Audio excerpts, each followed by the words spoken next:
We saw Deborah the judge in our last reading encourage Barak to fight, to be a soldier, and to lead the Israeli army. And she's going to encourage him again. Barak is not one that is going to follow the Lord without being encouraged. We need to realize that we're not prone to obey God on our own. We need to encourage each other. So let's continue to encourage each other. Let's look at what exactly happened at this battle. We got a little parenthesis here, an explanation of this fella named Heber the Kenite. So we are told of this because of his wife, Jael, is going to be mentioned at the end of our story.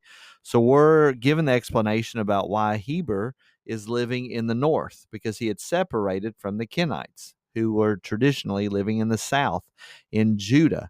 They were descendants of the father in law of Moses. So they had gone all the way in the north because these battles, I can take you up here to the map, is going to be happening up here in Naphtali, up here in the northern area of Israel. Deborah was down here sitting under her. I'm sorry, down here sitting underneath her tent, if you or underneath the palm tree. The judge is Deborah the judge, and they go up here to fight this battle. So this is going to be happening in the north, and Heber the Kenite is going to be living up here. So let's see what exactly happened. Sisera was told that Barak had gone up to Mount Tabor.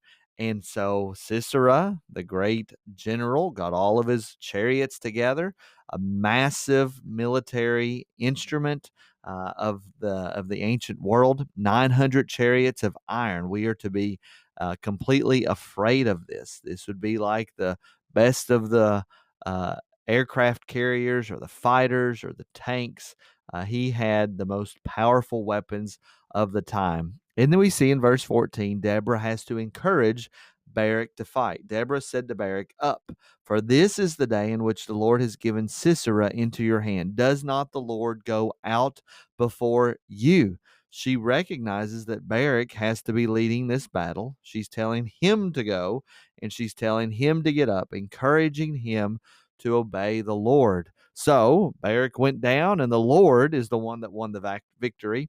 He routed Sisera, and Sisera lost the battle. He got down off his chariot and began running away on foot. And all of the army of Sisera fell by the edge of the sword, and not a man was left. So Sisera loses this battle, but then we zoom in to see what exactly happens to the general. So Sisera is running away on foot, and he comes to Jael, who is the wife of Heber the Kenite.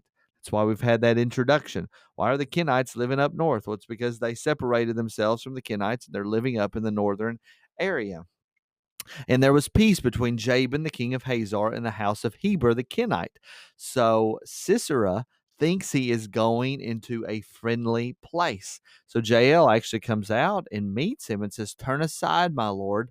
Turn aside to me. Do not be afraid." So she's being deceptive here, but is offering peace to him. So he goes into the tent, and she covers him with a rug.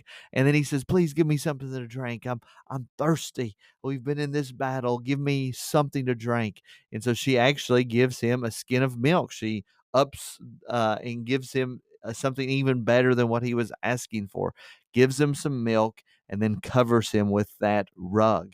And then he says, "I want you to stand at the tent door. And if anybody comes here looking for me, I want you to say, 'No, he's not here.'" So even as we're thinking of this, as my mind is going back to Rahab as she hides the spies that come into Jericho from the Israelites. And so Jael is hiding this general at this point. It seems like she's being very kind to him. But this is not going to be good for Sisera, because she is not doing this to actually save him. She's doing this so that she can kill him.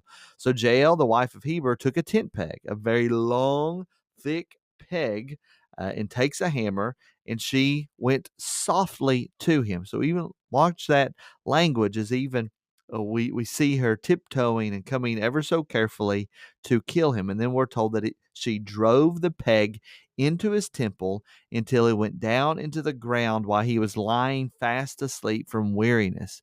So there's the idea that it's not just one, she is hammering away into his head, and she kills him. The gruesome details of what the Israelites were going through as they overthrew those that were coming into their land. So Jael goes out to Barak and she says, "Come, I'll show you the man whom you are seeking." And when they go in there, they see Sisera dead with the tent peg in his temple. And it is in this way that God defeated Jabin, the king of Canaan, before the people of Israel. What I want you to take away with at this point is going back up there to what Deborah did to Barak. She encouraged him to do what he was to do as a soldier. Why he wasn't able to do it on his own, I don't know. But he needed to be spurred on to do what is right. And we need to continually spur each other on to do the stuff, to do the things, do the tasks that God has called us to do. I pray that's been a blessing to you, and I'll see you in the next video.